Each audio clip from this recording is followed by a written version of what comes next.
Let us have a listen, first of all, to the Prime Minister, Keir Starmer, speaking about the migrant crisis in Glasgow yesterday. People smuggling should be viewed as a global security threat similar to terrorism.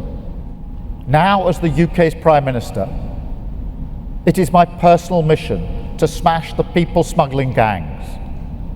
And look, that starts here in the UK. So we're giving our new Border Security Command an additional £75 million of new funding on top of the £75 million we've already committed. So, all right, here's the headline in the Mail. I want a closer deal with EU to tackle migrant crisis, says PM. What do you think about that, Tim? What do the EU want in return? That's my big question. When he was, before election, which seems a long time ago now, when Keir Starmer was making all sorts of promises, he wasn't going to really reopen talks with the EU. But I worry what road we're going down and what can of worms we could be opening. Brexit was supposed to be a done deal. Yeah, but maybe we're going back in. Maybe you guys have sold us a pup. Well, maybe Brexit was wrong. You can argue about that. I don't think it was.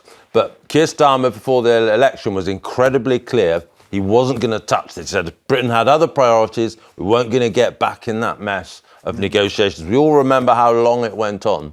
We don't need to reopen that. So, on the face of it, yeah, good to talk to the EU about this issue.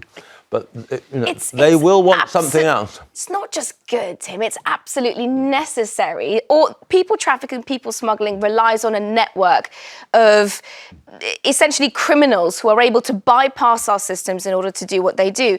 We need more intelligence. I mean, that's beyond, no one can argue against it. What he's going to trade with the EU is probably intelligence. And this seems completely above board. It's the right thing to do. Frankly, I wish it had been done 10 years ago.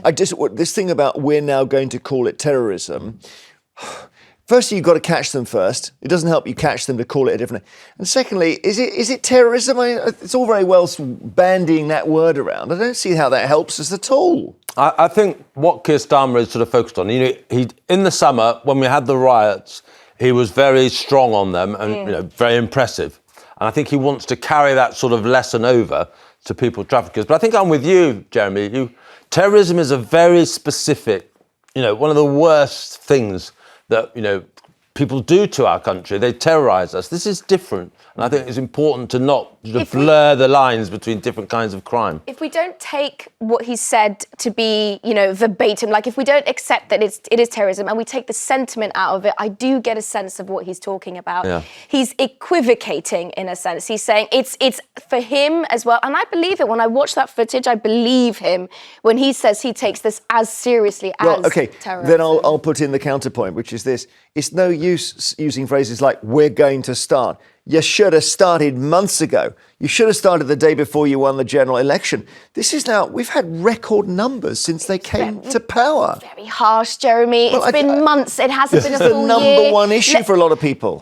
That's very harsh, actually. And how long is this going to take? Well, it's as long as it's going to take, as long as it's going to take. We have to allow Keir Starmer. Sound like a politician said that. Oh, God, don't. I think it needed to start It's the suit jacket. It makes me look like a Sorry, I'm being rude. Don't say we've got to... I just think phrases like, we are going to start. No. I think we want you to have started yesterday. It's the first term, less than a year. If he wants to take this as seriously, and I believe the man when he says why don't they bring back the Rwanda policy then?